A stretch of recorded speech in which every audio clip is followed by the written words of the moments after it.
Boa noite a todos. Obrigada a todo mundo pela presença. E hoje a gente tem um tema super importante, que é a discussão de estratégias extra-hospitalares para o combate à resistência antimicrobiana, né?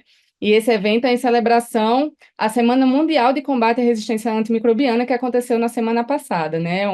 Aconteceu na semana do 18 de novembro, um evento aí que já tem algum tempo que a OMS promove e que tem vários eventos aí em relação à conscientização do uso de antibióticos, né? Eu sou a Maria Luísa, eu sou infectologista. Atualmente eu trabalho na Subcomissão de Controle de Infecção Hospitalar do Hospital das Clínicas, da Faculdade de Medicina da USP, e sou gerente médica do Hospital Vila Nova Star. Vou apresentar a Lígia, que também modera comigo essa reunião de hoje, né? A Lígia Maria Abrão é coordenadora de pesquisa em enfermagem e práticas assistenciais do Hospital Samaritano e membro do grupo gestor da Rede Brasileira de Enfermeiros para Enfrentamento da Resistência Antimicrobiana, a REBRAM, e vice-presidente da APECI. Então, convido a Lígia para falar, queria agradecer aí ao apoio da CNPH ao evento, como sempre, né? Fica à vontade, Lígia. Obrigada, Malu, pela apresentação. Boa noite a todos, sejam muito bem-vindos. Nós estamos muito felizes, né, em trazer esse tema para discussão. Então, anualmente, a gente tem feito um evento em celebração à Semana Mundial de Combate à Resistência Antimicrobiana e é uma satisfação enorme estar com o Ícaro e Jéssica. Então, quero já antecipadamente agradecer a vocês pela presença. E falar já de antemão para todos aproveitarem essa discussão, que acho que é uma discussão conectada com o tema da Organização Mundial da Saúde desse ano, né, que traz duas versões na campanha, uma é educar, divulgar e agir agora, e a outra é numa perspectiva de sensibilização da comunidade, né? Então, cada vez mais a gente precisa expandir o nosso olhar a respeito do uso racional de antimicrobianos para a comunidade. Então, para começar, eu gostaria de falar a respeito da primeira apresentação de hoje, que será o uso racional de antimicrobianos na atenção primária. E para essa apresentação, eu tenho o prazer de convidar o Dr. Ícaro Bochowski, que é médico infectologista, médico do Grupo de Controle de Infecção do Hospital das Clínicas da USP e do Instituto Central, e coordenador do SCH do Hospital DASA 9 de Julho. Ícaro, é um prazer enorme ter você aqui com a gente. Eu tenho uma admiração enorme pelo Ícaro, ele tem uma experiência muito grande nessa área, então certamente vocês vão aproveitar muito esse conteúdo. Então, Ícaro, obrigada mais uma vez. A palavra é sua. Obrigado, Lígia. Para mim também é um prazer enorme estar aqui com vocês. Já vi aqui também no chat que tem amigos aqui de longa data, então é muito bom estar aqui em casa novamente para falar desse assunto. Bom, a resistência bacteriana, de fato, né, trabalhar epidemiologicamente esse assunto há algum tempo já que a gente está, mas a atenção primária, especificamente, não tão longa data assim, né? Então, essa é uma experiência relativamente nova super importante. Eu acho que vou trazer aqui, dividir essa apresentação em duas partes. Uma é falar um pouco do contexto e de um pouco da experiência já de literatura, alguns exemplos do que se pode fazer na atenção primária e trazer um pouco da experiência que a gente tem aqui no projeto do Camunete Brasil, que eu vou apresentar na segunda parte, e do que está sendo feito aqui no município de São Caetano do Sul. Bom, vamos por partes. Deixa eu então fazer a minha compartilhamento. Primeiro de tudo, tela inteira. No momento que vocês estão vendo? Ops, comecei pelo fim, né? Socorro. Vamos lá. Vocês estão vendo? Porque no momento que eu fico com tela cheia, Sim. eu não vejo mais nada quem está no chat. Então, se alguém quiser interromper a qualquer momento, por favor, abram o microfone e interrompam. E eu vou tocando enquanto isso. Então, não tenho conflito de interesse para essa apresentação. O que eu tenho, na verdade, é um agradecimento enorme que eu tenho para fazer ao Bruno Tavares, que trabalha conosco no HC e trabalhou muito tempo comigo também no Oswaldo Cruz, e trabalha comigo no Camunet Brasil, né? Ele é um grande companheiro lá no projeto, no preparo e na organização dessa apresentação. Ele, bom, enfim, eu tenho uma apresentação de uso racional em UBS, que é muito, né, é o mesmo foco, e nós montamos juntos, e muitos dos slides aqui são creditados ao Bruno. Quero agradecer publicamente. Então, bom, começando pelo contexto, eu estou falando aqui para uma plateia que está para lá de sensibilizada com esse assunto, né? Então, não há necessidade de me prolongar muito nisso, mas qual é o impacto da resistência na nossa vida? Acho que muitos de vocês já conhecem esse trabalho do Lancet de 22, né, que trouxe aí por meio de modelagem uma estimativa de aproximadamente 5 milhões de óbitos associados à resistência aos antibióticos, provavelmente 1,3 atribuíveis, né, à resistência no mundo todo em 2019. E tem essa, que tanto está na mídia, né, essa projeção que em 2050 vai ultrapassar o número de óbitos associados à resistência, vai ultrapassar o número de óbitos por câncer no mundo. Então, aqui é só um exemplo, né, da resistência mapeada para acineto, tem esse mapeamento para outros patógenos de interesse, mas mostrando aqui as cores mais escuras com maior proporção de resistência, até aqueles que têm uma mais baixa e o apagão de diagnóstico, né, como a gente vê aqui em quase toda a África e boa parte da Ásia Central. E é lógico também que essa proporção ela também está muito associada à questão da capacidade diagnóstica e tudo isso, mas dá uma ideia do tamanho do problema e da distribuição e da diferença que existe entre as diferentes regiões. Mas a diferença ela é muito maior, né? Ela passa também por uma questão de equidade ou falta de equidade no planeta, né? Como que é muito profunda, né?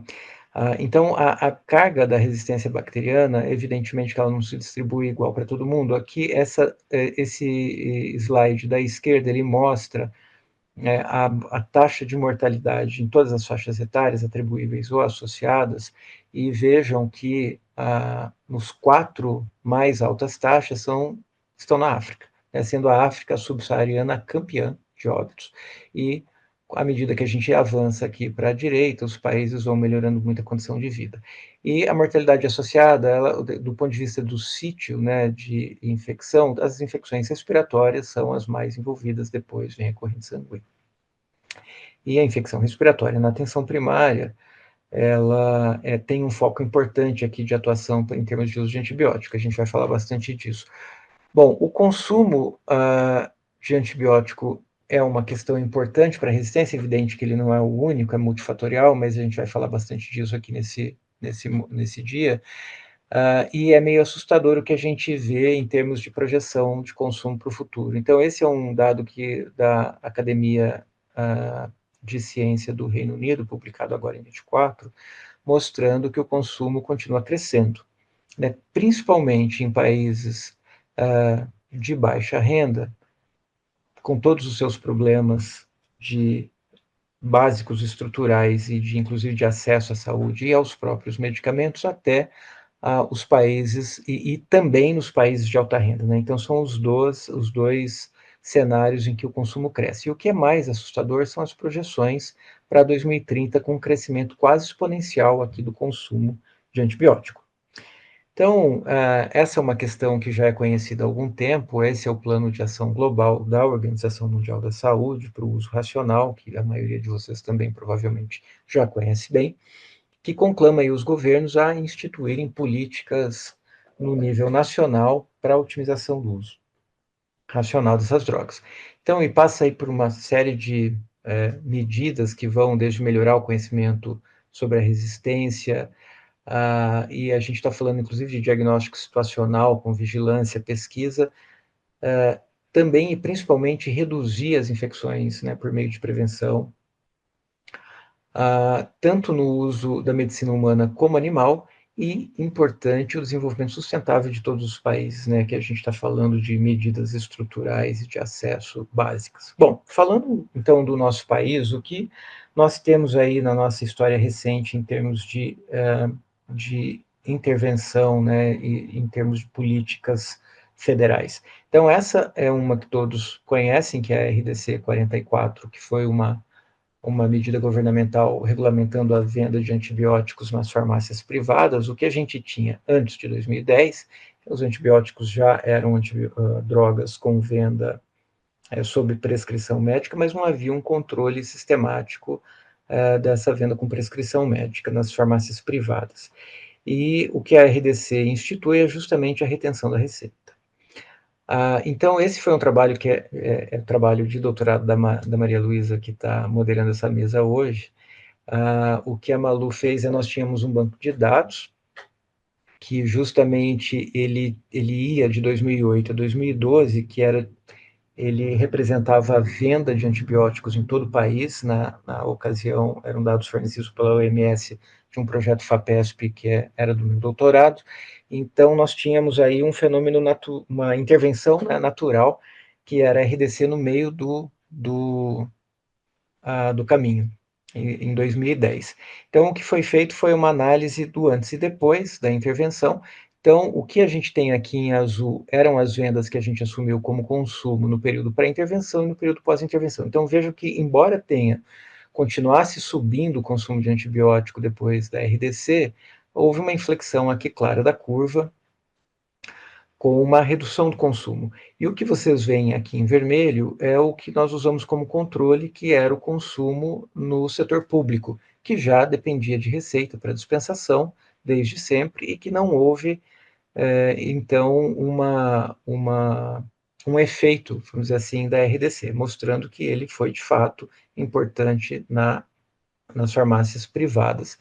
Então, aqui é um slide que é muito poluído, mas vou contar um pouco para vocês. É a seleção dos 11 antibióticos mais vendidos, e que, quando nós olhamos o período todo, praticamente todos tiveram um aumento, né? A exceção aqui da azitromicina, aumento de consumo e de alguns poucos aqui, a azitromicina e penicilina. Mas, no período imediatamente após a intervenção, quer dizer, quando eu olho 2010, 12, comparando com os 2 anos anteriores, houve um impacto para a maioria deles, né, embora alguns continuassem crescendo, como a quinolona.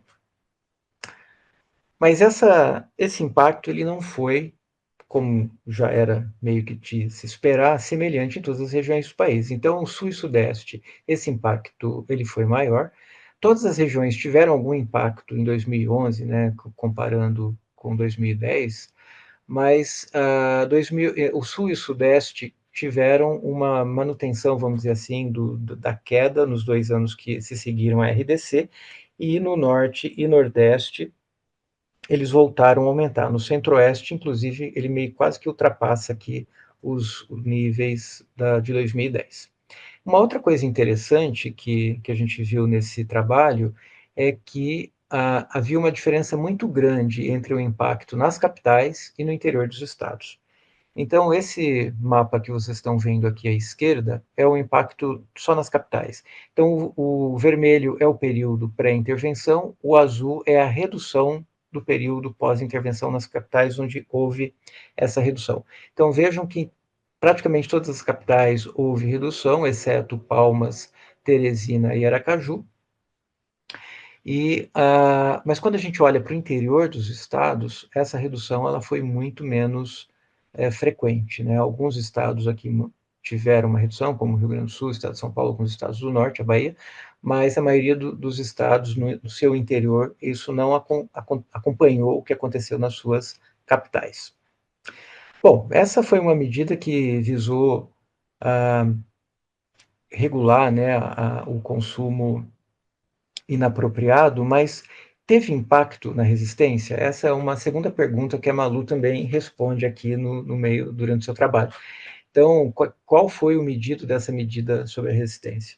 Então, esse estudo ele não foi no nível nacional, né? O que a gente conseguiu fazer foi olhar para a região metropolitana de São Paulo, e 2 instituições participaram aqui com os dados de resistência dos seus isolados, então a rede DASA com 400 mil coles obtidas de urina, e o LUTS com os isolados obtidos de infecção invasiva por pneumococo, foram quase 6 mil isolados, e nós conseguimos correlacionar o consumo de antibiótico nessa região com o perfil de resistência antes e depois. Então, o que aconteceu aqui foi que a gente conseguiu ampliar, né, a análise do dado de venda até 2016. Então, aqui, como um exemplo, né, nós temos aqui consumo. Aqui são as vendas, né? Eu vou chamar de consumo, a gente assume a venda como consumo de amoxicilina e a resistência de coli à amoxicilina. E os períodos, o período em branco aqui é o pré-intervenção, o sombreado é o pós-intervenção. E o azul é a venda de antibiótico e o vermelho é a resistência. Então vejam que, embora haja aqui uma variação, mas existe uma tendência clara de queda após a RDC de venda de amoxicilina e uma queda no perfil de resistência de coli à amoxa que acompanha aqui. Mesma coisa aconteceu para a sulfatrimetoprim, e, de maneira inversa, a ciprofloxacina e a resistência de coli a cipro continua aumentando e a resistência aumenta na mesma proporção no período pós-intervenção. Aqui é o consumo de amoxicilina e a associação com a pneumococo resistente à penicilina, e aqui é um pouco diferente, a resistência é um pouco difícil de ver, né, por conta da variação aqui dos meses que estão muito contraídos, mas a linha vermelha, ela parece cair antes da queda da venda, né?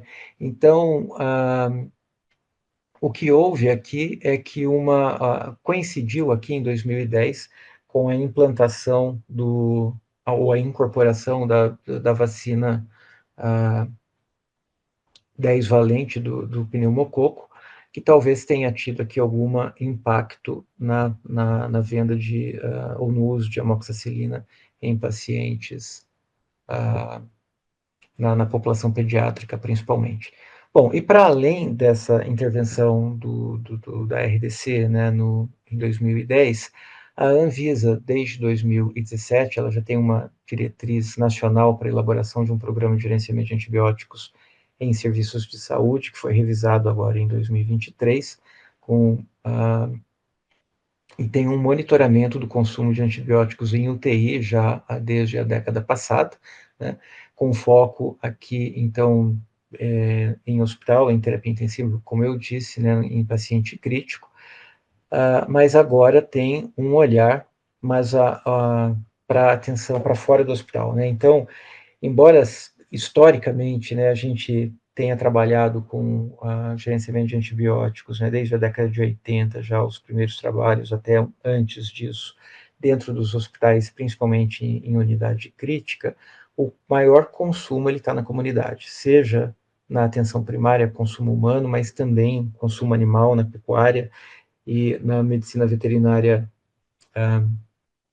de animais domésticos, e o impacto ambiental, quer dizer, né, a inter-relação de tudo isso, pensando ou entendendo isso como um contexto de saúde única, ele, sem dúvida nenhuma, ele talvez tenha um impacto até maior do que no ambiente hospitalar. Pensando principalmente no Brasil, que a gente tem esse índice vergonhoso de quase metade da população sem coleta de esgoto e 30% da população sem acesso à água potável, imagine o impacto que a gente pode ter em termos de resistência bacteriana a partir de contaminação ambiental.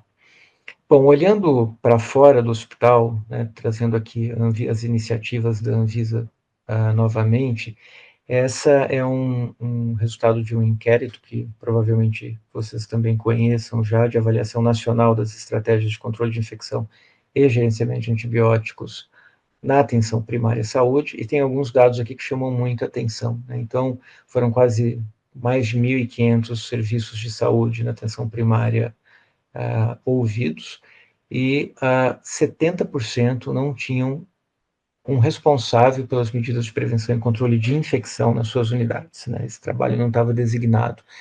Em 65% das vezes, o serviço não realizava ações de educação permanente para os seus profissionais com o objetivo de conscientização para o uso racional de antibiótico.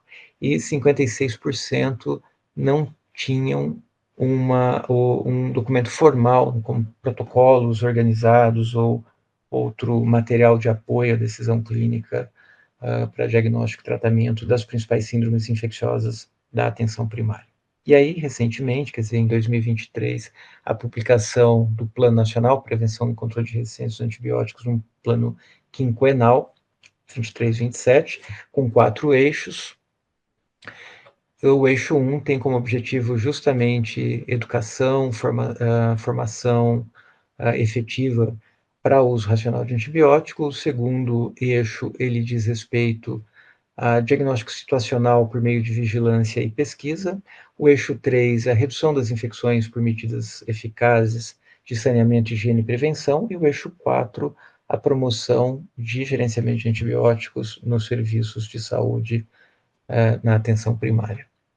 Bom, então falando um pouco agora das experiências fora do Brasil em termos de atenção, de uso em atenção primária, esse é um trabalho publicado em 2018 que avaliou antibióticos na atenção primária no Reino Unido, na Inglaterra, e a pergunta era qual era o padrão prescritório, né, quais antibióticos eram prescritos e para quais condições, tentando aqui avaliar algum nível de adequação do que é usado. Então, o contexto é uma meta estabelecida pelo Reino Unido em 2016 de reduzir em 50% o uso inapropriado até 2020, e o objetivo aqui era explorar a questão do padrão prescritório, e como que eles fizeram?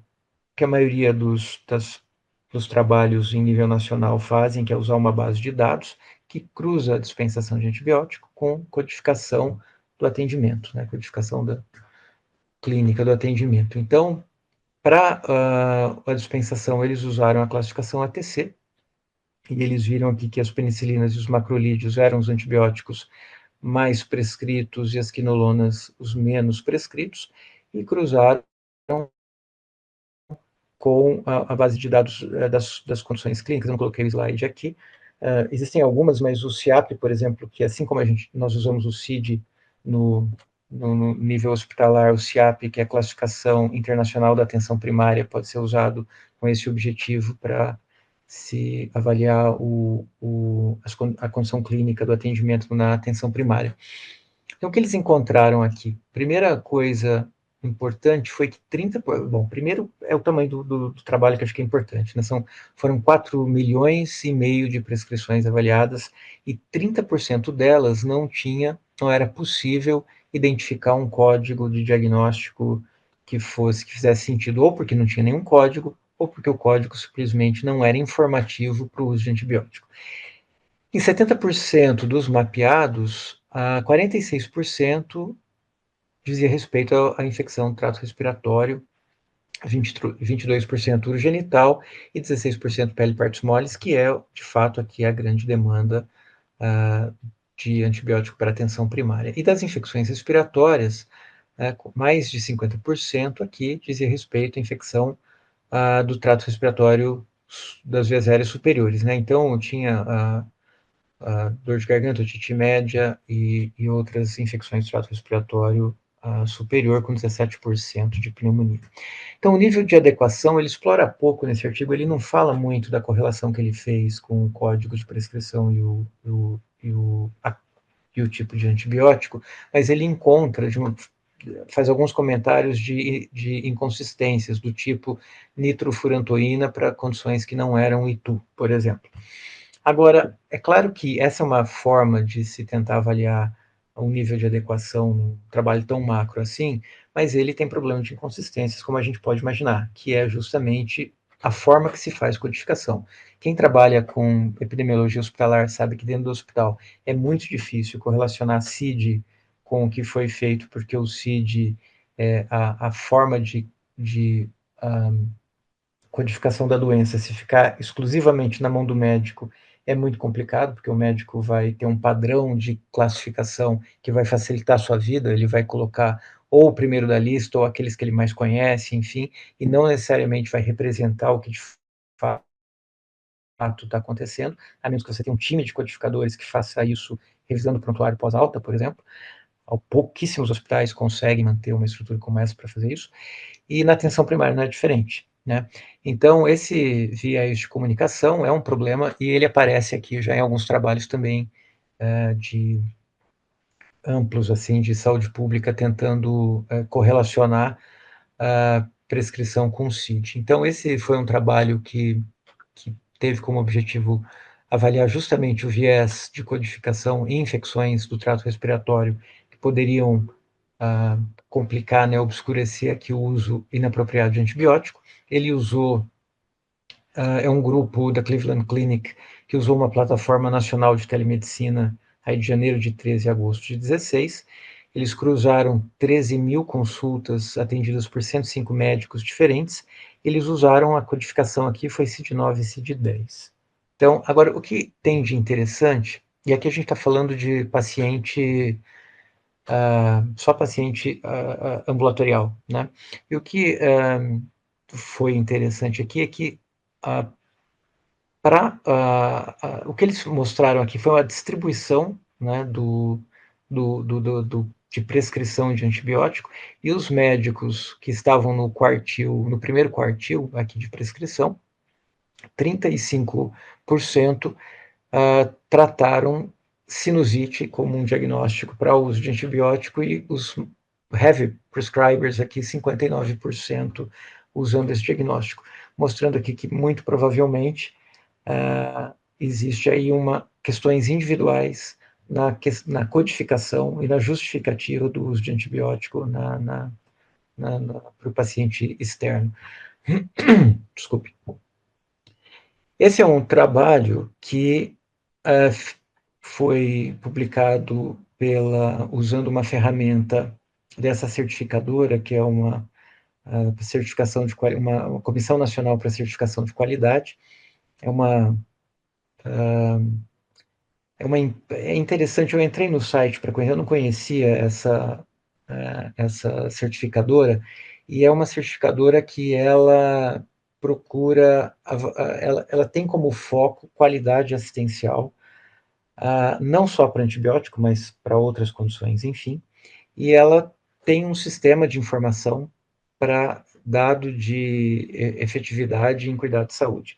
E ela acaba fornecendo esse tipo de dado, acaba sendo uma ferramenta de medida de qualidade, e que muitos sistemas de prestação de serviço nos Estados Unidos, redes, né, hospitalares, têm usado. O próprio governo americano, Medicare e Medicaid, usa a ferramenta para avaliar a qualidade da assistência.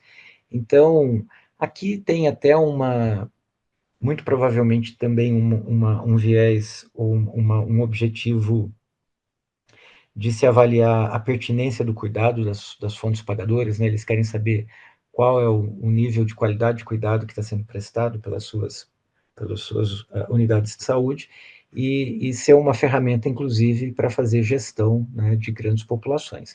Mas o que tem de dado interessante aqui é que a proporção de consultas que geram uma prescrição de antibiótico em diferentes tipos, né, de sistema. Então, aqui tem o Medicaid, o Medicare, e as operadoras que têm uma proporção de prescrição de antibiótico maior do que esses dois serviços públicos. Não é grande a diferença, mas aqui eu acho interessante mostrar esse trabalho mais para ver como esses trabalhos de grandes populações têm tentado medir a qualidade da prescrição na atenção primária ou fora do hospital, por meio das ferramentas que a gente tem, ou dos dados que a gente tem disponíveis de consumo de antibiótico e de condição clínica.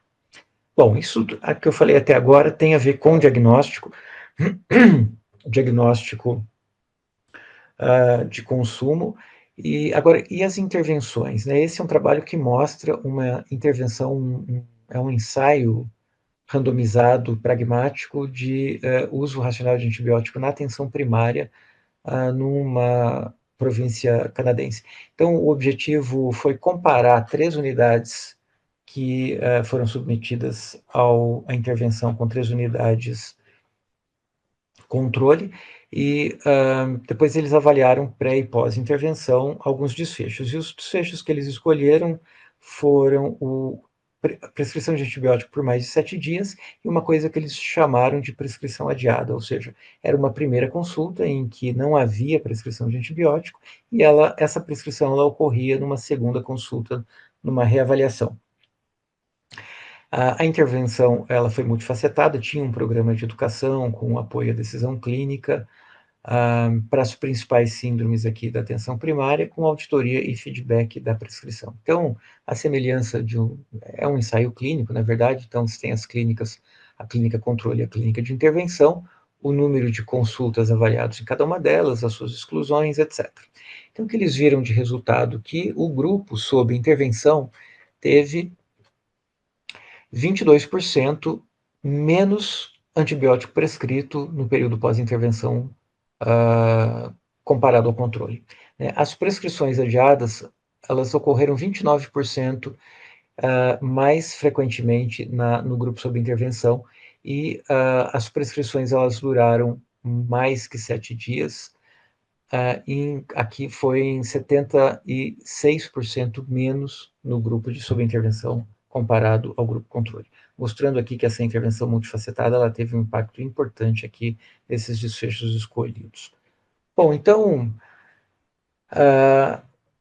essas intervenções são as intervenções que estão aí na maioria dos programas, né, da proposta de programa, e esse é o programa proposto pela Anvisa para gerenciamento de antibióticos. Eu começaria aqui de baixo para cima, em termos de importância, educação e treinamento e apoio à decisão clínica, sem dúvida nenhuma, talvez seja uma das ferramentas mais importantes para implantação do uso racional nesse cenário. Agora, o compromisso da gestão para que isso ocorra e garantir que os processos possam acontecer, ele também é fundamental. Então, pensando aqui nas ferramentas de apoio à decisão, ter padronização de condutas, a semelhança do que a gente faz nos hospitais, né? Como tratar, quando solicitar exames, isso é fundamental para orientar o profissional que está trabalhando na linha de frente. E quais são as principais, como nós vimos já lá atrás, naqueles trabalhos de diagnóstico, as infecções respiratórias, a infecção urinária, são as principais síndromes, são as principais condições aqui presentes na atenção primária. Então, começando aqui pelas infecções respiratórias, que são as primeiras, as faringoamidalites e as rinossinusites, em mais de 90% das vezes, elas não vão precisar de antibiótico, elas são de etiologia viral. Então, essa é uma questão importante e, muito provavelmente, boa parte do uso inapropriado ele mora aqui, né? Principalmente na população pediátrica. Essa aqui foi reproduzido pela Sociedade Brasileira de Otorrino aqui num consenso, qual seria, né, em termos de dimensão, a proporção de vezes em que haveria necessidade de uso de antibiótico numa síndrome pós-viral, né, de um resfriado comum, é muito pequeno, a proporção é muito pequena. E do ponto de vista da evolução, existem situações que vão dar a dica, né? Então, nos primeiros dias da evolução de uma síndrome gripal, raramente eu vou precisar de antibiótico. Quando há uma piora no 5º, 7º dia, ou então uma manutenção por mais de 10 dias, são as situações em que a complicação bacteriana ela vai ser muito mais provável.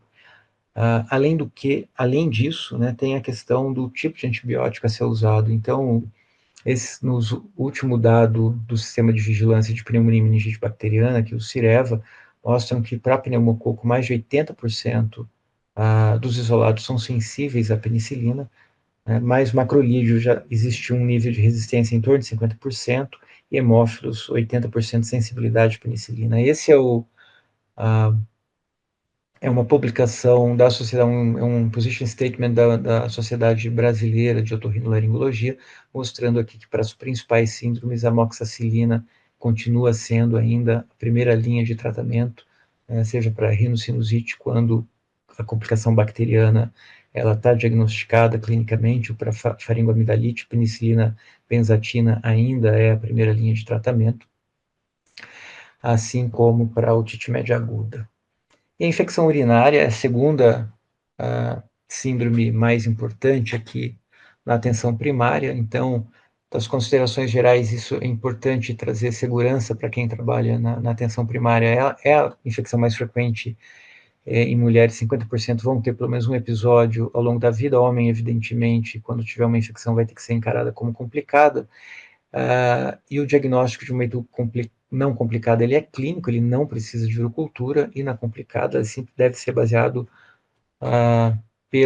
guiado pela urocultura. E um outro aspecto importante aqui da urinário na atenção primária é a bacteriúria assintomática. Primeiro é evitar a coleta desnecessária, né? E quando a bacteriúria assintomática ela é identificada, entender que o número de vezes em que vai haver indicação para tratamento é muito restrito. Existem até 2 guidelines grandes, um europeu e um do IDSA, discutindo extensamente a necessidade de tratamento de bacteriúria assintomática, e são muitas as situações, são muito restritas. Então, é o pré-operatório de cirurgia urológica, que envolva trauma de mucosa, é uma das indicações, e a gestante é a indicação precisa de tratamento, fazendo parte aí o rastreamento da bacteriúria assintomática já na primeira consulta do pré-natal, e uma controvérsia para os receptores de transplante renal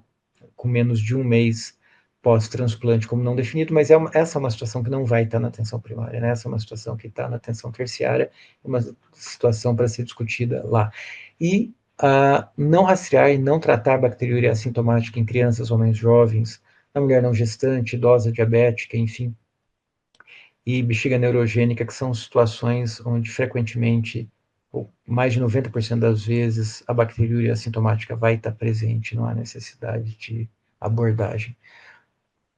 A atuação, ela, sem dúvida nenhuma, para além dos prescritores, na atenção primária, isso no hospital já é verdade, mas a atenção primária, ela assume uma outra dimensão, que é a equipe multi, ela vai ser muito importante, porque todos os profissionais envolvidos na atenção primária, eles participam da educação em saúde para toda a população, né? Então, ter toda a equipe envolvida e educada sobre uso racional, sobre a necessidade de diagnóstico clínico por um profissional de saúde e as situações precisas de indicação de antibiótico são muito importantes, para que também do lado da população não haja uma pressão para o uso de antibiótico lá no encontro, no momento da consulta, né? Então, isso é bastante importante. Bom, fechando essa primeira parte e indo para a segunda, que é mostrar para vocês um pouco do projeto do CamoNet Brasil.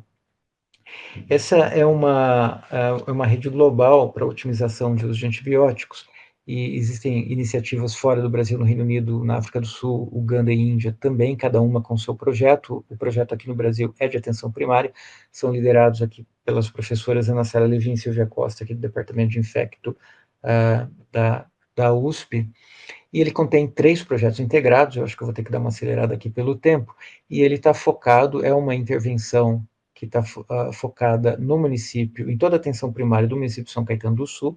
Para quem não conhece, é um município aqui do ABC Paulista, aqui na região metropolitana de São Paulo, são 165 mil habitantes, é o maior IDH do Brasil. Esse é um dado interessante, tem uma cobertura de atenção primária de mais de 80%, com uma estrutura muito organizada lá da atenção básica.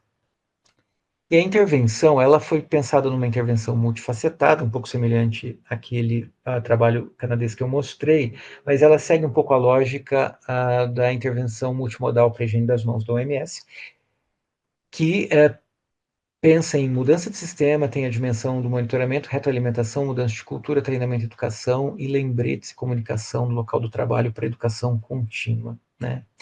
Então, aqui, em termos de mudança de sistema, uma das coisas mais importantes aqui que foi desenvolvida foi um guia de apoio à prescrição de antibiótico, guia de apoio à decisão clínica, que basicamente é um guia de orientação para uso com alguns algoritmos simples de diagnóstico e uso para as principais síndromes. Monitoramento e retroalimentação, aqui a ideia é justamente capturar dados do tipo de atendimento por meio da codificação, que são os CIAPs, como eu comentei anteriormente, e do consumo de antibiótico por meio de codificação de dispensação, e depois trazer esse feedback e também analisar o que é consumido antes e depois e tentar cruzar com os códigos de atendimento para ter alguma análise de pertinência aqui da prescrição.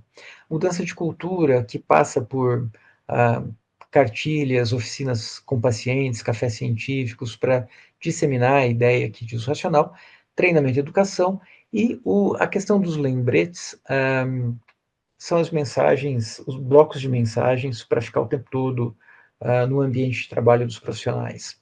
Bom, aqui foi desenvolvida uma cartilha para atenção básica, trazendo um pouco o papel do que cada profissional de saúde, no seu escopo, pode fazer em termos de ação educativa, passando pelo agente comunitário de saúde.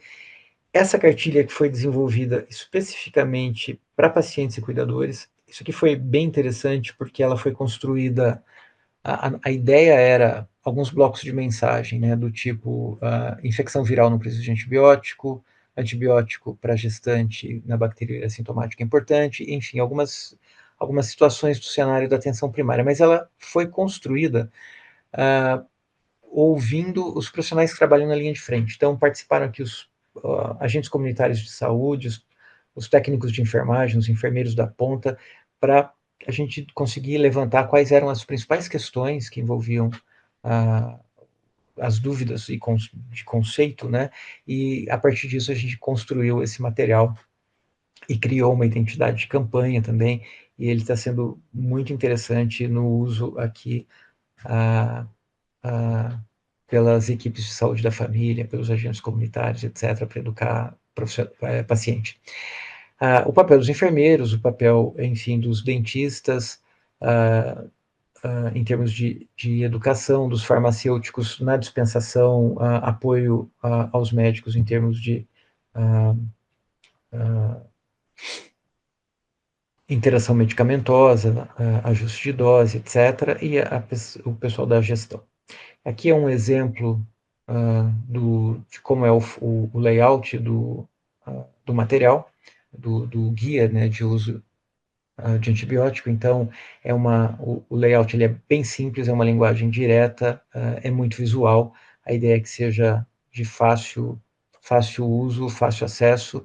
Está sendo desenvolvida também uma versão para aplicativo, para que seja o acesso ainda mais facilitado. Esse é o QR Code para o acesso, inclusive, se vocês mirarem na tela aqui agora, vocês conseguem ser direcionados e baixar em PDF o guia para vocês no seu celular. Aliás, desculpe, aqui acho que está até melhor, né? O acesso ao guia está aqui. Então, quem quiser aproveitar aqui, mirar na tela, conseguem ter acesso aí no celular do guia. Por fim, eu já estou terminando, tem mais 2 projetos, um de microbiologia humana que tem como objetivo avaliar genes de resistência carreados em portadores assintomáticos entre profissionais de saúde e pacientes, e um projeto 3 que avalia a concentração de genes de antimicrobiano e genes de resistência em córregos, água potável e esgoto na cidade. Então, já tem uma primeira publicação que foi da investigação de colonização por multi-R em profissionais de saúde. Então, dos quase 300 profissionais da atenção primária lá de São Caetano, 92% tiveram uma coleta e 9% eram colonizados por algum agente multi-R. Então, surpreendentemente, Stentrofomonas apareceu aqui, né, um agente oportunista de hospital, eram 4% em suaves inguinais, o aureus resistente à meticilina 3%, e SBL em 2%, e colonizado por enterococo resistente a vanco. E o uso prévio de antibiótico foi o principal fator de risco associado à colonização, e antibiótico de baixo espectro, né, como beta-lactâmico e macrolídeo, que foram os principais. E por fim, esse é o último slide, eu quero mostrar aqui para vocês, essa é uma agente comunitária de saúde que faz, aqui gravando um vídeo, e vários desses vídeos são gravados aqui pela equipe do projeto, pelos profissionais que atuam lá na linha de frente, com alguma chamada aqui para conscientização do uso racional. Então, vou passar aqui rapidamente para vocês e já encerro.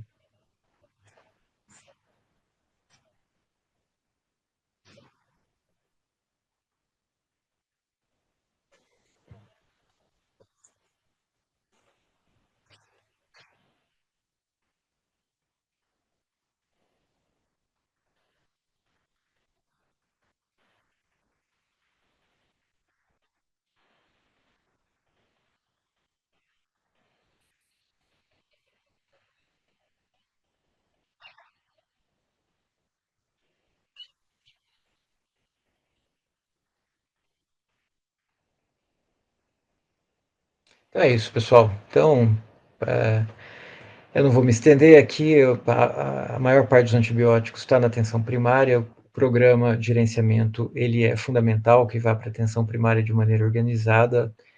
Acho que uma coisa importante é a questão do envolvimento de todos os profissionais, porque na atenção primária, principalmente, todos atuam em algum momento na educação do paciente. A importância dos protocolos locais e nacionais para apoio à decisão clínica é um aspecto importante do sucesso. Os pilares aqui são educação, apoio à decisão, monitoramento e feedback.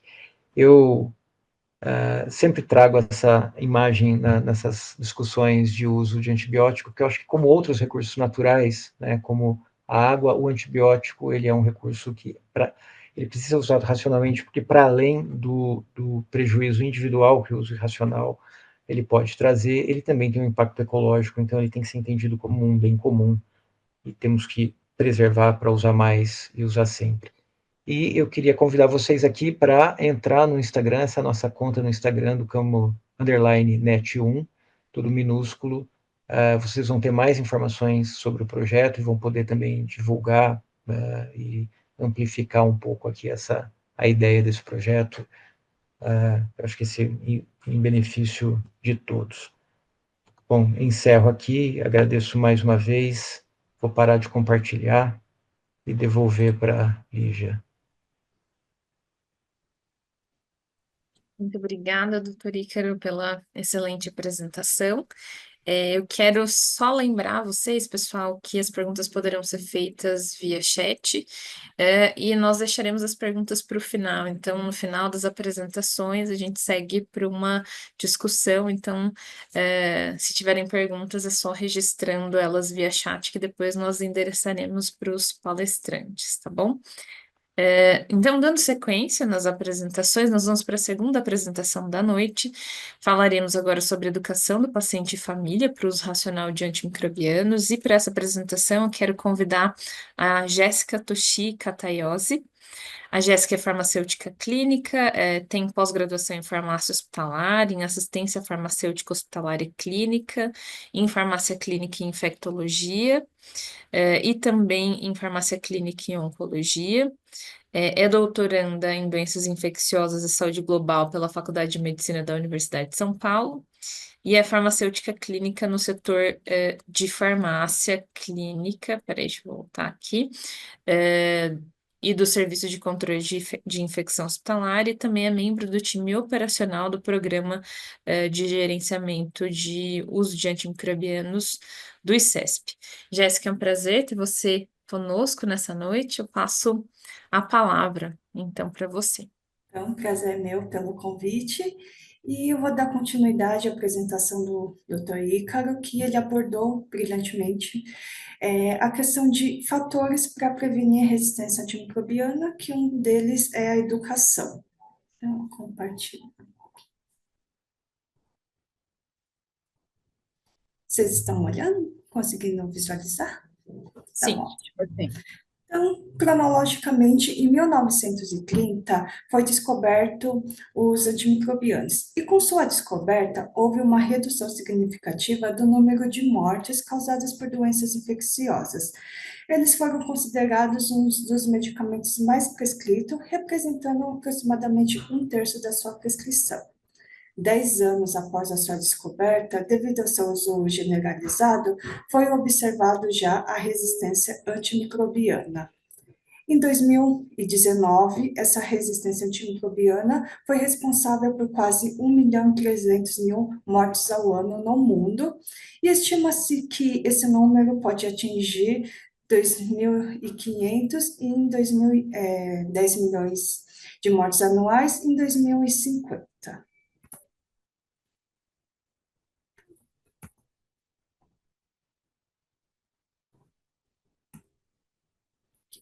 E o que é a resistência antimicrobiana? A resistência antimicrobiana é a capacidade dos micro-organismos, sejam bactérias, vírus, fungos ou parasitas, de apresentarem resistência aos antimicrobianos que antes eram usados para tratá-los. Muitos já sabem que o uso inadequado dos antibióticos, com a prescrição desnecessária em ambiente hospitalar e até mesmo ambulatorial, são fatores que contribuem para essa resistência ao surgimento e a sua disseminação. Porém, isso vai muito mais além.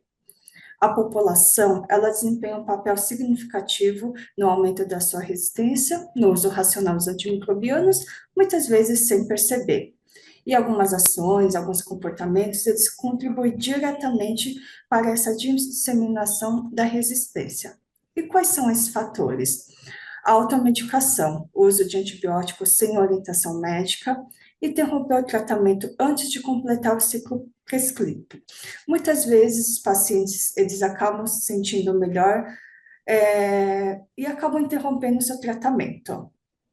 Uso inadequado dos antimicrobianos, como, por exemplo, o paciente apresenta uma dor de garganta, teve uma sobra de medicamento, vai lá e administra. E sabemos que gripes e resfriados não são tratados com os antibióticos.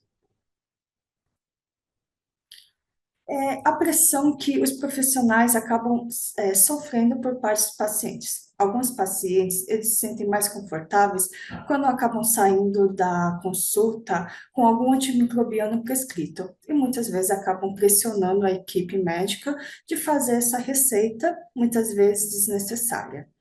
Não seguir a recomendação de tomar os medicamentos corretamente, como, por exemplo, não respeitar a posologia, o horário correto, o esquecimento da dose, a falta de cuidados com a higiene, como principalmente a higienização das mãos, pode aumentar essa disseminação de infecção, levando, consequentemente, o uso mais frequente dos antibióticos.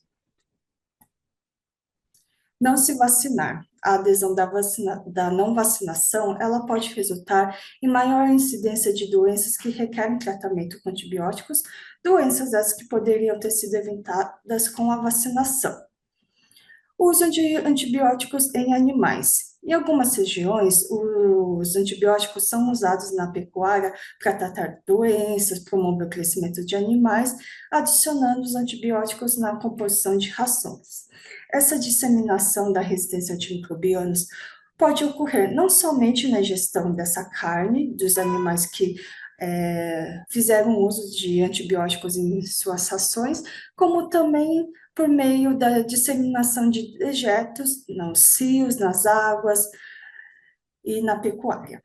O descarte inadequado de medicamentos. Muitas pessoas, elas acabam descartando os medicamentos no lixo, no vaso sanitário, na pia. Isso pode, além de causar contaminação do ambiente, promover também a disseminação de bactérias multiresistentes. As pessoas, as crianças, os animais, eles podem acabar ingerindo esses antibióticos, esses medicamentos que são descartados em lixos, achando que são doces comidas. E a falta de conhecimento sobre os riscos dessa resistência antimicrobiana e como usar adequadamente os medicamentos. E nesse contexto, a Anvisa retrata algumas abordagens multifacetadas que o Programa de Gerenciamento do Uso de Antimicrobianos, eles podem e devem abordar para prevenir essa resistência antimicrobiana, que é o processo educacional, envolvendo o paciente e todos que o cercam, como os familiares, os cuidadores e seus acompanhantes, visando assim o uso racional de antimicrobianos. E alguns estudos, eles abordam esse tema de estimular o uso racional de antimicrobianos. O uso racional não é apenas aquele uso adequado com a escolha mais apropriada ao paciente e ao patógeno identificado, mas também Ele retrata respeitar a dose, os intervalos, a duração, avaliar sempre a necessidade de iniciar o tratamento com antibiótico e também da sua continuação e educar pacientes e profissionais. E o combate à resistência antimicrobianas, então, deve incluir tanto os indivíduos quanto as instituições que têm interface com a utilização desse medicamento. E quais são as possíveis intervenções que podem ser realizadas? Principalmente as educativas, como a educação de pacientes da comunidade sobre o uso adequado de antimicrobianos, a educação sobre medidas preventivas contra infecções, como a imunização, assim como a adoção de higienização das mãos, e principalmente desestimular a automedicação, que muitos pacientes acabam realizando. Então, estudos também mostram o impacto da educação dos pacientes no uso de antibióticos. Essa publicação do The Lancet, em 2010, ele fez uma revisão bibliográfica avaliando as características e os resultados de campanhas realizadas entre 1990 e 2007 para melhorar o uso de antibióticos em pacientes ambulatoriais, sendo identificados e revisados 22 campanhas. Essas campanhas eram desde campanhas simples e de baixo custo até campanhas caras, aquelas que passaram em mídias. E foram observado uma diminuição da prescrição de antibióticos e, consequentemente, uma diminuição nas despesas com farmácia. Por exemplo, na Nova Zelândia, houve uma diminuição nas despesas nacionais com antibióticos de 122 milhões para 49 milhões entre 1996 e 2003. E um terço dessa diminuição pode ser explicado devido à redução da prescrição com antibióticos, que por sua vez pode ser devido a uma campanha que eles realizaram e está em andamento desde 1999. E vários ensaios clínicos em nível comunitário, realizados principalmente nos Estados Unidos, mostraram que a educação ele tem um benefício pelo menos moderado no uso racional de antibióticos. Embora falte evidências científicas sólidas para correlacionar a educação dos pacientes com a resistência antimicrobiana, os resultados de várias campanhas, eles sugerem que essa educação aos pacientes, familiares, acompanhantes, tiveram um efeito positivo no uso de antibióticos. E a partir dos dados disponíveis, parece que essa campanha multifacetadas repetida ao longo de vários anos tem um maior efeito. E quando eu fui elaborar essa aula, achei esse manual de intervenções educativas para a promoção do uso racional de medicamentos do Conselho Regional de Farmácia da Bahia. E esse manual, ele contribui para o desenvolvimento do potencial criativo para promover estratégias educativas, utilizando uma linguagem mais simples e direta.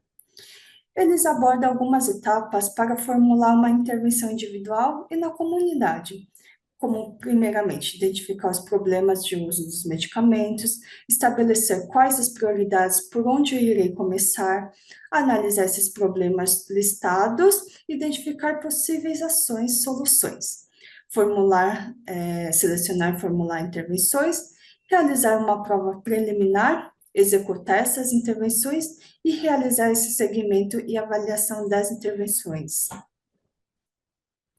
E os estudos revelam que a maior dificuldade que o paciente tem em questão de adesão ao seu tratamento, ao uso adequado dos medicamentos, é a dificuldade ou a comunicação ineficaz entre ele, os pacientes e os profissionais de saúde.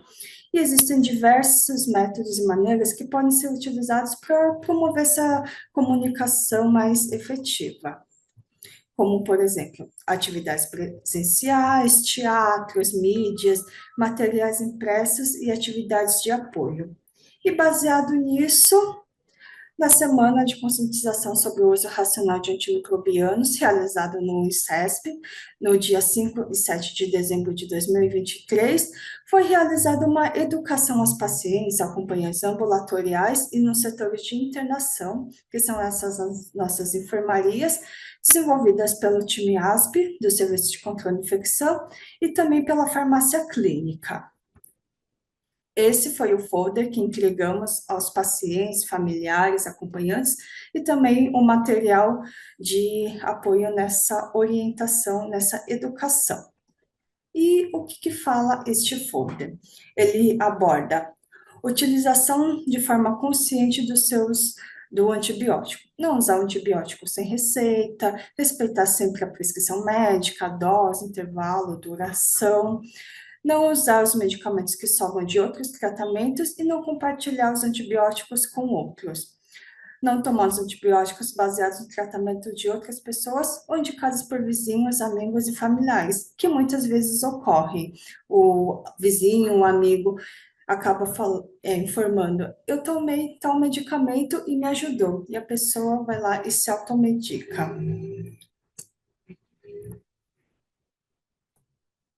Não interromper o seu tratamento, respeitá-lo sempre, porque essa interrupção e esse uso inadequado, ele pode fazer com que as bactérias se transformem e se tornem mais resistentes ao medicamento. Adotar medidas simples de prevenção, como a higienização das mãos, cobrir sempre o nariz e boca ao espirrar e manter sempre sua vacinação em dia. Guardar os medicamentos. Este é um tema muito importante e que muitos pacientes eles acabam não sabendo, como, por exemplo, não guardar um medicamento no banheiro ou próximo do fogão no carro. Os pacientes muitas vezes acabam guardando seus medicamentos embaixo da pia no banheiro.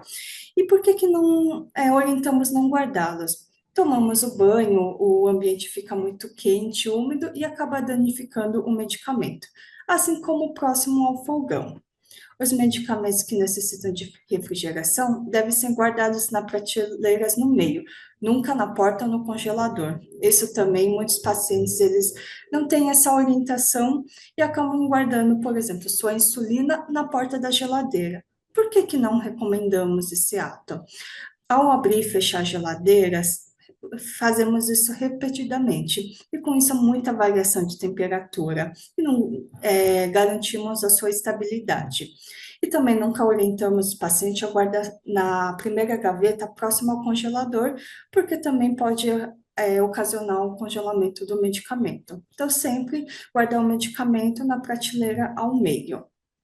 Não cortar as cartelas dos antibióticos para não perder a sua identificação e a informação.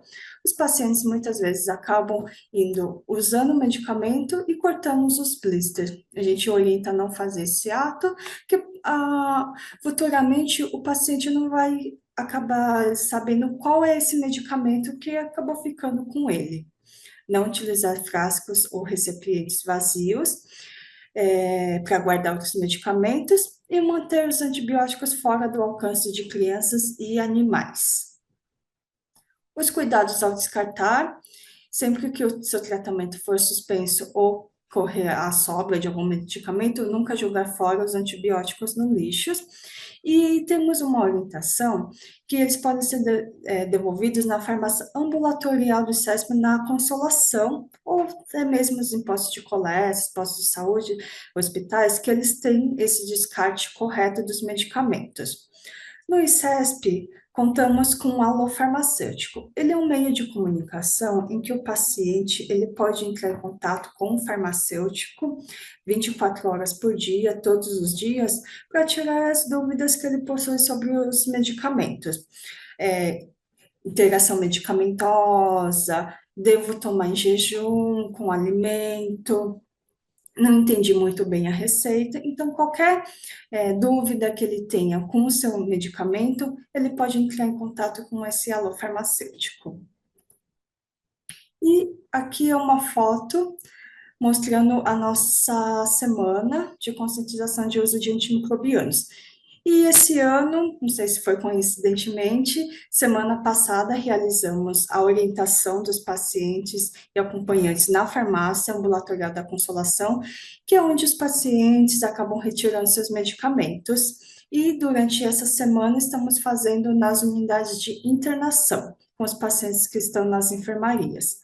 Ano passado foram orientados 226 colaboradores e 388 pacientes e acompanhantes com essa entrega de folder e com todas essas orientações. E por que que abordamos também os profissionais de saúde? Porque, querendo ou não, em algum momento todos nós iremos realizar o uso de algum antibióticos e é sempre bom ter esse conhecimento. As referências e Muito obrigada, Jéssica, pela excelente apresentação. Muito legal ver essas experiências compartilhadas, né? E que a gente finalmente está saindo do lugar em relação à orientação de pacientes, a programas na atenção primária, né? Depois de tanto tempo discutindo antibiótico no meio hospitalar, assim, acho que essas iniciativas são super importantes. Vou começar aqui com as perguntas, então. É, o Rodrigo Reguini, né? Falou para o Ícaro, né? Que parabéns pela aula. Sabemos que grande parte dos países possuem sistemas eletrônicos, favorecendo um melhor monitoramento, né, dos antimicrobianos. No Brasil, a gente tem um limitante nesse aspecto, e ele gostaria de saber se você tem uma proposta inicial para passarmos a ter um melhor controle das prescrições nas unidades básicas de saúde e nos AMEs. Oi, Rodrigo. Pergunta difícil essa, né? Porque realmente o que a gente precisa? A gente precisa de investimento do poder público, né? A gente precisa de investimento em informação, não tem outra saída. Essa que é a grande verdade dos fatos. Agora, é interessante que as soluções de informação, elas estão no nível municipal e, surpreendentemente, a gente tem muita experiência boa rolando, né? Eu tive no Conasens, agora eu me perdi um pouco aqui no tempo, se foi, não me lembro, acho que foi no ano passado, no Conasens do ano passado. E aí eu fui, entre os stands que eu visitei, tinha um que era de uma empresa que era justamente de informação e que tinha como cliente o município do Rio de Janeiro. E assim, eu fiquei meio maravilhado porque ele me mostrou, acho que a Simone Nowhere, que é uma vive no Rio de Janeiro, ela pode me contar o quanto que isso está de fato implantado ou não, mas eu achei a ideia sensacional. Eles tinham a implantação eles tinham a integração de toda a rede do município. Então, se o paciente passava numa unidade básica de saúde, ele tinha lá o seu prontuário é, eletrônico e no hospital o médico conseguia, inclusive, saber o que ele tinha feito, o que ele tinha de exame, etc, etc. Então, para além da segurança da informação, porque você realmente consegue ter todo o histórico do paciente rastreado dentro do sistema, tem uma economia de recursos gigante, porque você não fica repetindo raio-x, fica repetindo exame, etc, etc, né? E eu acho que essas questões, depois de monitoramento para avaliação de eficiência das intervenções feitas, elas vão ser viabilizadas. Agora, isso tudo tem que passar por investimento, né? E isso a gente está falando de público, né? Evidente que você deixa uma parcela da população de fora, que é a parcela atendida pela medicina privada. Então, as operadoras, a gente está vivendo esse momento de verticalização gigante no país. Então, as grandes operadoras que já atuam em rede, né, elas têm interesse em ter esse tipo de informação também. A questão é o compartilhamento de informação, né, de um grupo com outro grupo, né? Por aí tem outras questões. Já não é fácil do ponto de vista técnico. Eu acho que tem uma outra questão por trás que é a informação entre empresas, né? Então, a gente tem barreiras para integrar completamente o sistema. Mas, enfim, a Simone está dizendo que desconhece, mas se falar em nome do povo, eu vou descobrir e depois digo. Tá. Eu preciso. Eu não lembro o nome, viu, Simone? Eu não lembro o nome da empresa, mas eu acho que eu devo ter anotado isso depois, eu até te mando uma mensagem, mas, enfim. Eu acho que é isso, Rodrigo. Acho que isso é a resposta. Não sei se alguém pensa diferente disso, mas. Nós temos, agora tem uma pergunta minha, viu, Jéssica? É, Pensando na campanha, acho que parabéns pela iniciativa, né? Nessa campanha que a gente morre de vontade de fazer, mas tem muita dificuldade de fazer uma abordagem com os pacientes. Vocês fizeram também pegando, né, o contexto de paciente oncológico, paciente do contexto ambulatorial, a gente sabe o quanto isso traz impacto, justamente pensando nessa questão do fato dos pacientes se sentirem confortáveis, né, com a prescrição de antimicrobianos, e muitas vezes não é só o conforto, né? O paciente fica frustrado quando ele procura o serviço de saúde e sai sem a prescrição do antibiótico, a depender de qual seja a sua queixa. E aí eu queria entender um pouquinho melhor, pensando em adesão mesmo de conhecimento, em retenção de conhecimento, na verdade, se na campanha que vocês fizeram, vocês entregaram o folder, mas fizeram uma abordagem mesmo leram para o paciente, discutiram com o paciente os aspectos que vocês destacaram na cartilha. Então, essa é a primeira pergunta. E a segunda pergunta, considerando que vocês fizeram essa campanha em 2023 e repetiram agora em 2024, se vocês, de alguma forma, já estão conseguindo mensurar ou enxergar em números os impactos desse processo educativo que vocês têm feito com os pacientes. Essa primeira pergunta. Os pacientes, eles aderiram a gente, no momento de entregar o folder, tanto ano passado como esse ano, realizado semana passada, realizamos a entrega do folder e debatemos, conversamos com os pacientes. Você sabe o que é resistência antimicrobiana? Onde você guarda os seus medicamentos? Como você descarta? E aí fomos discutindo com eles. Eu acredito que esse ano mudamos um pouco a abordagem. Ano passado fizemos no ambulatório mesmo, do ICESP, e nos prontos-socorros, em questão de pacientes ambulatoriais. Esse ano, mudamos um pouquinho para ver como que é a questão de adesão, a facilidade também. Realizamos essa orientação na farmácia ambulatorial no momento que o paciente retira os seus medicamentos. Conseguimos abordar bastante pacientes e lá fizemos a pontuação, essa orientação, conversa pontualmente. Então, o paciente retirava a sua senha, no momento que ele retirava e iria aguardar a retirada dos medicamentos, tínhamos 3 pessoas, eu e mais 2 enfermeiras. Então, íamos cada um pegando um paciente e orientando em questão ao folder. Vamos olhar o folder. Você sabe essa resistência antimicrobiana, como que é na sua casa? E muitos pacientes, eles até pediram um folder a mais para divulgar para o seu familiar. Teve uma paciente que perguntou: você pode me entregar mais um folder para eu passar para minha filha? Porque o médico prescreveu por 7 dias, quarto dia ela já estava se sentindo bem, e resolveu pagar por conta própria o medicamento. Mas quando a mãe fala, ela tá dando de chata. Então, eu quero entregar esse folder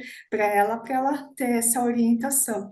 E a gente achou bem interessante, porque essa cultura, essa educação, ela vai passando de pessoas para pessoas, até mesmo dentro da sua família. E quando fizemos esse ano, muitos pacientes falaram: eu recebi essa orientação ano passado. Então, a gente viu que acaba marcando mesmo os pacientes. Em questão de mensuração, a gente não conseguiu ver em questão de se diminuiu a prescrição ou se diminuiu também a questão de resistência antimicrobiana, que eu acredito que é um dos indicadores mais difíceis da gente conseguir mensurar o impacto da adesão com a diminuição da resistência antimicrobiana. Mas a gente acredita que, aos poucos, também vamos conscientizar a população no uso adequado dos seus medicamentos. Obrigada. Hoje, com a estrutura que a gente tem, né? A depender da estratégia, obviamente que a gente sabe que tem impacto, né? Acho que esse ponto que você trouxe é super importante, que os pacientes eles lembram da orientação, então isso é um ponto importante, porque a gente sabe que está fazendo a diferença de alguma forma, mas a gente ainda precisa evoluir na maneira como a gente olha para os antimicrobianos no contexto extra-hospitalar, né? Assim como o doutor Ícaro falou, até para a gente ter condições, né, no futuro de enxergar o quanto as intervenções que a gente tem feito têm impactado ou não, né? Uhum. Malu, devolvo aí para você. Bom, a Érica coloca aqui, desde já adianta a importância do tema, né, como a gente tem conversado, e ela comenta que ela observa empiricamente que há quase um tabu entre os profissionais de saúde sobre a relevância da resistência antimicrobiana na atenção primária à saúde. E aí, a dúvida, né, como fomentar maior debate sobre essa temática para além dos muros do hospital e da universidade, né? Eu acho que isso é uma coisa que o Camunete está fazendo super bem, mas eu acho que realmente a gente precisa pensar nessas estratégias mesmo. Queria que os dois comentassem isso. Bom, sem dúvida nenhuma. Acho que assim, essa, na verdade, é uma das estratégias, talvez, das mais importantes, né? Que é, de fato, fomentar debate, que educação, enfim. Ah, não vejo outra maneira que isso aconteça que não seja pela via do comprometimento da gestão local, né? Porque a gente está falando de atenção primária, a gente está falando de município, né? Então a gente tem a gente tem uma política no nível nacional, quer dizer, a Anvisa hoje ela está com os olhos voltados já para a questão da atenção primária, com um diagnóstico situacional, né? E vocês viram aí pelos resultados o quanto isso está desorganizado em termos de atenção primária. Então, sem dúvida, a gente precisa de um guia orientador, né, de caminho trilhar, mas ele vai ter que passar pela capilarização dessas ações de gestão e vai ter que ter o compromisso da gestão local. A Anvisa coloca muito bem, e isso a literatura também mostra muito bem, que o primeiro passo para um programa ser bem sucedido é comprometimento da liderança. Quer dizer, se a liderança não entender isso como uma questão importante e colocar recurso, e recurso não é só recurso tecnológico, né, é recurso humano também, né, de gente para organizar e ter metas claras, onde quer chegar, e método de trabalho, não rola. Então, eu acho que passa, Érica, pelo comprometimento da gestão e o fomento desses espaços de debate e educação. Eu acho que ele não vai se dar espontaneamente, né? Sim, Não sei se concordo alguém. também. Uhum.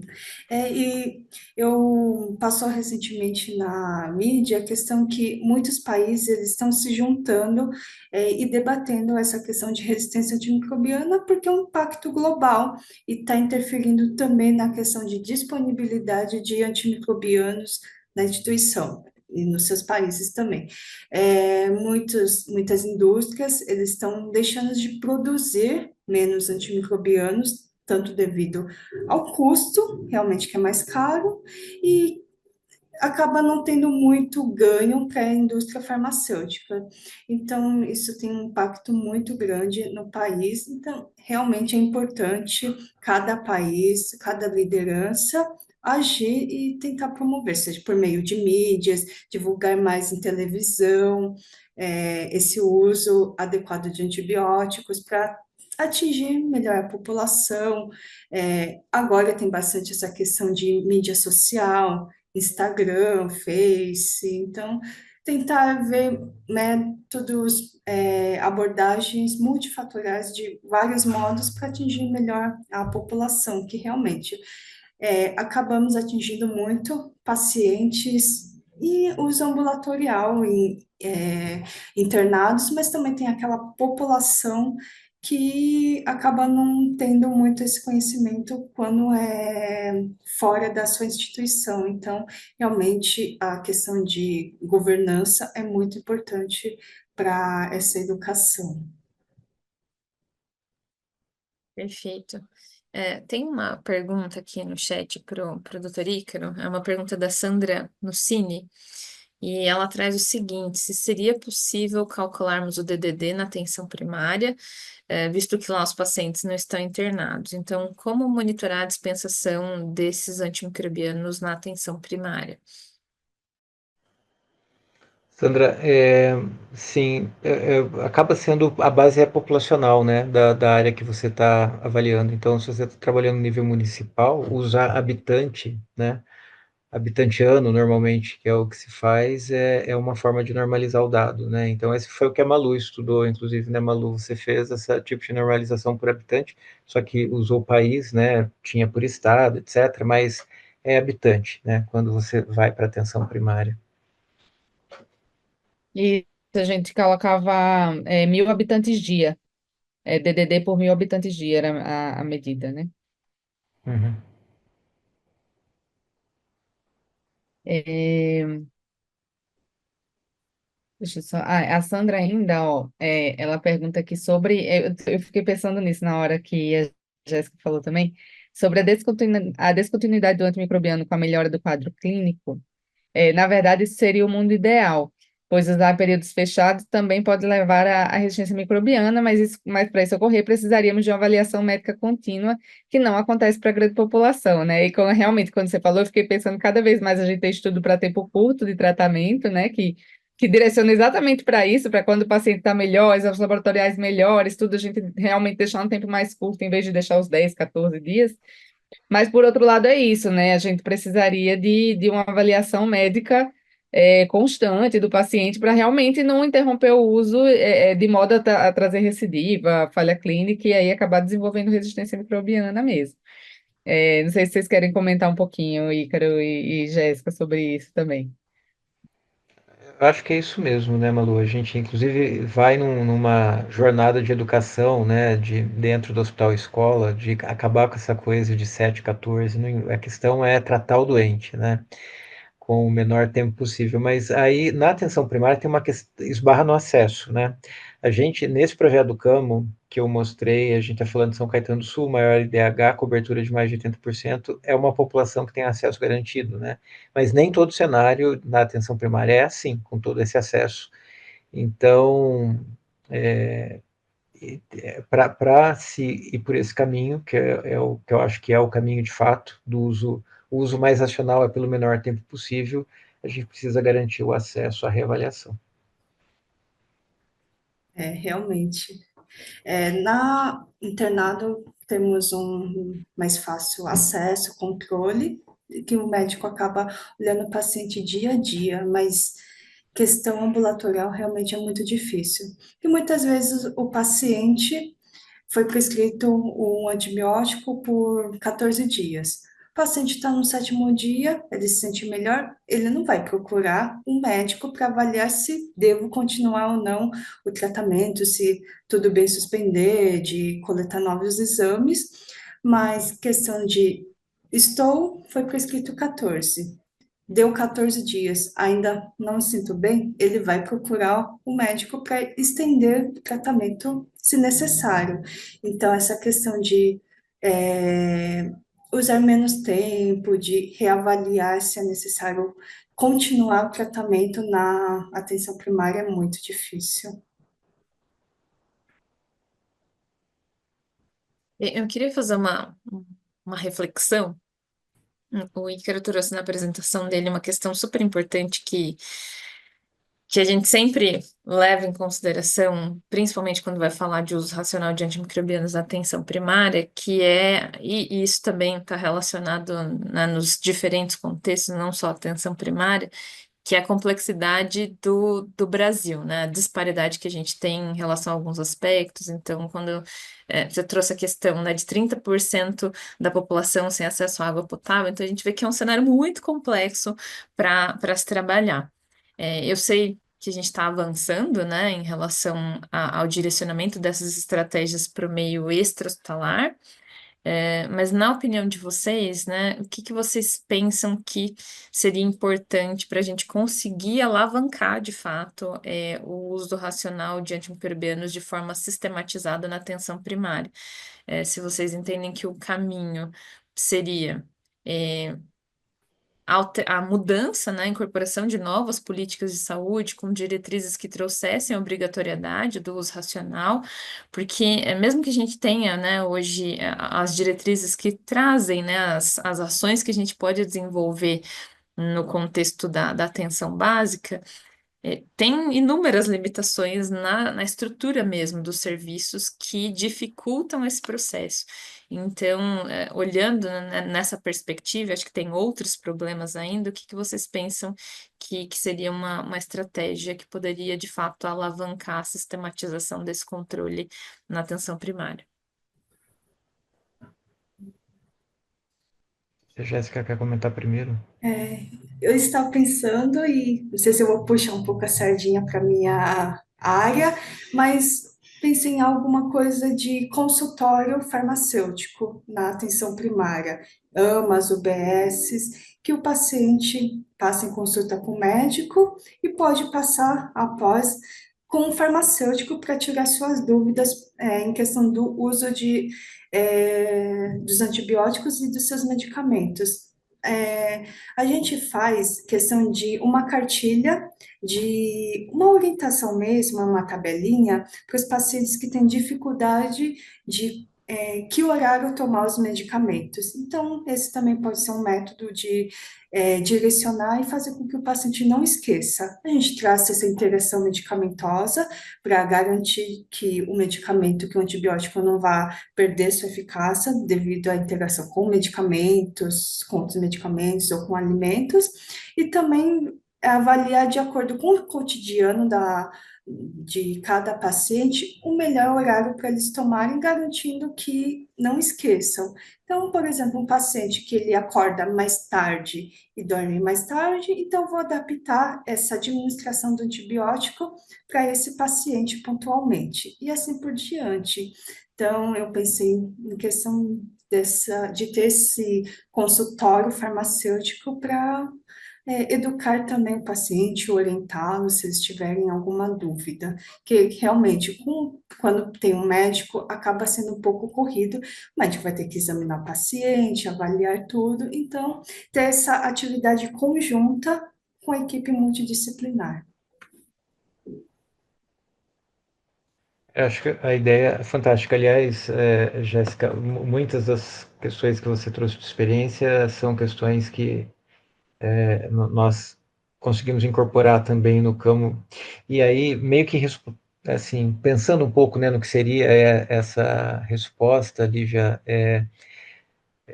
você usou a palavra sistematização. Eu acho que passa por aí, sabe? Ter diretriz e sistematização no nível nacional. Da mesma maneira como a gente construiu uma história de prevenção de IRAS ao longo dos anos, e a Anvisa tem um fio condutor, um papel nisso, né, que conseguiu organizar educação e material de consulta para todo o país, em termos de prevenção de IRAS, eu acho que é o caminho, eu acho que é um primeiro caminho para a atenção primária e uso de antibiótico, né?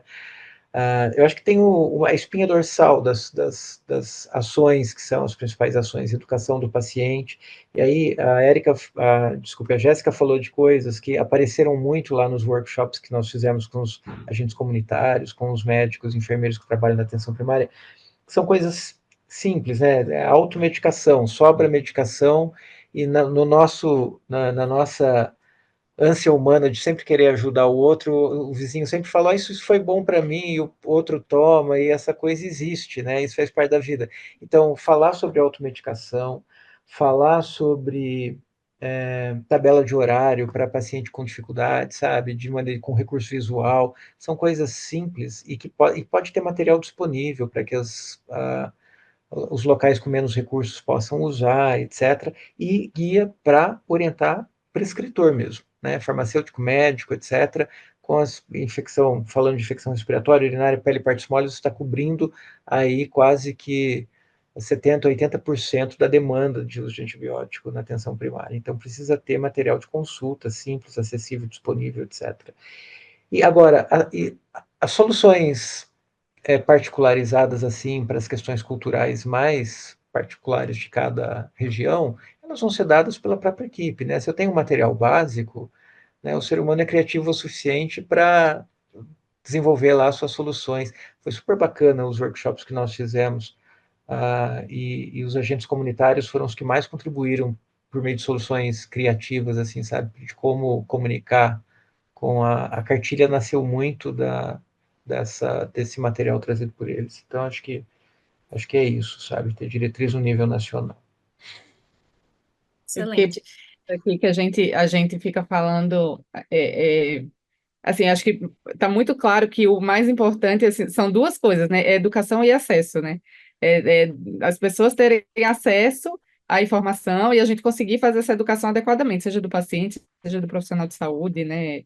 E acho que o papel do farmacêutico, de fato, assim, é fundamental nisso aí. Eu fiquei pensando aqui quando a Jéssica falou, eu fiquei lembrando de um trecho da entrevista do João Campos no Roda Viva, quando ele foi eleito prefeito de Recife, e ele falou que ele criou um sistema de saúde informatizado em Recife, falando da questão da vacinação de Covid, né? Que ele fez chegar a informação via WhatsApp para a população e disse que até hoje, assim, ele dá um exemplo que até hoje, né? A criança é cadastrada na base deles, faz 3 anos, envia uma mensagem para a mãe, para o pai, e fala assim, ó, tá fazendo 3 anos, tem vacina tal e tal e tal para tomar. E eu fico pensando que, assim, precisa ser uma saída desse sentido, né? Da gente ter uma coisa realmente informatizada, que a gente tenha um acesso, dê um acesso para a população e a gente consiga essa conexão, assim, né? E a conexão com o próprio farmacêutico, com um núcleo de farmacêutico que faça, que tenha esse registro de que o paciente saiu com prescrição de antibiótico e que possa fazer essa orientação, né? Eu acho que seria, assim, uma coisa muito legal, que é factível de fazer, eu tenho certeza que é factível de fazer no Brasil, e que realmente é o que o Ícaro falou, né? A gente precisa de investimento, a gente precisa de uma sistematização de governança mesmo. E até pensando nisso que você trouxe, Malu, de deixar medular, né, para a equipe interprofissional, por exemplo. Sem dúvidas, acho que o farmacêutico contribuiria muito, a ideia que a Jéssica trouxe é super interessante, acho que funcionaria, mas ter em mente, né, todos os profissionais de saúde, então médico, enfermeiro, pensando no contexto da atenção primária, deste processo de educação, né, porque hoje a gente educa a respeito de outras questões, mas não dá tanta ênfase para a questão do uso de antimicrobianos, né, então isso ainda não é medular, né, para todos dentro da equipe interprofissional, de qual a importância a gente reforçar o uso adequado, né, então a gente precisa também evoluir nesse sentido.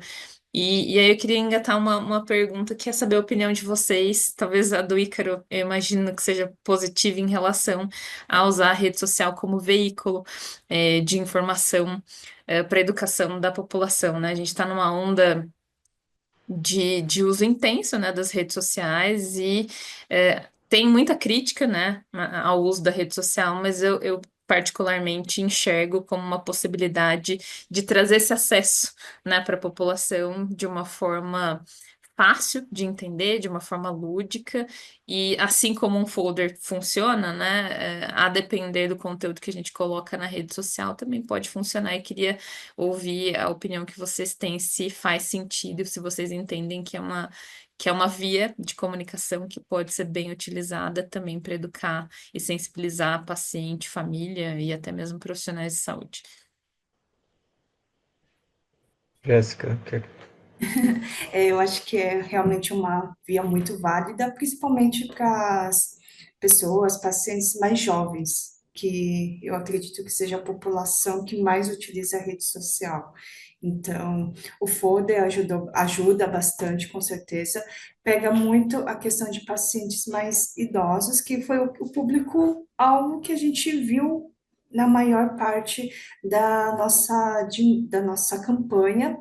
Foi pacientes mais idosos, tinham realmente os pacientes mais novos, mas eu acredito que a mídia, a questão de internet, ele vai abranger também, principalmente os públicos mais jovens.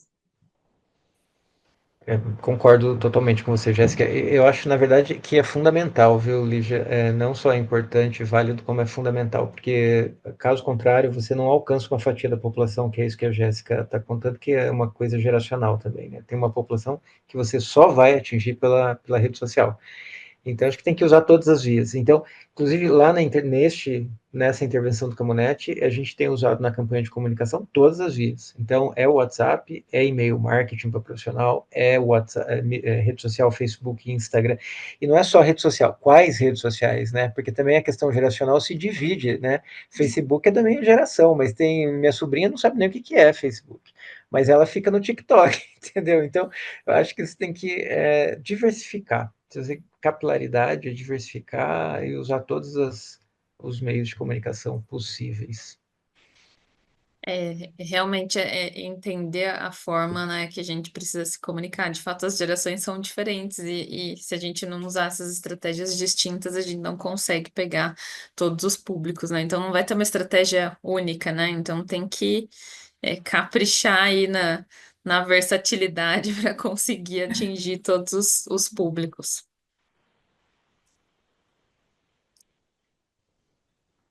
Bom, gente, eu acho que a gente está caminhando para o final agora. Queria agradecer mais uma vez ao Ícaro e a Jéssica, e acho que a discussão foi excelente. Eu acho que a gente já avançou bastante, e tem muita coisa para fazer, né? A gente tem muito a avançar em relação a esse tema que a gente sabe o quão crucial né, para globalmente mesmo. Então, é muito legal de estar aqui fazendo essa ação. Queria agradecer mais uma vez a CNPH pelo apoio aqui aos eventos da PECI. E queria convidar também vocês para o simpósio de infecções imunodeprimidas, que vai acontecer aí no início de dezembro. A gente tem, inclusive, sorteio aí no nosso Instagram, né? É só ir lá no nosso Instagram da PECI, curtir o vídeo, marcar 2 pessoas e fazer o post aí marcando a PECI, que está concorrendo ao sorteio aí para o simpósio, que também é um tema super interessante e super importante. Obrigada mais uma vez e boa noite a todos.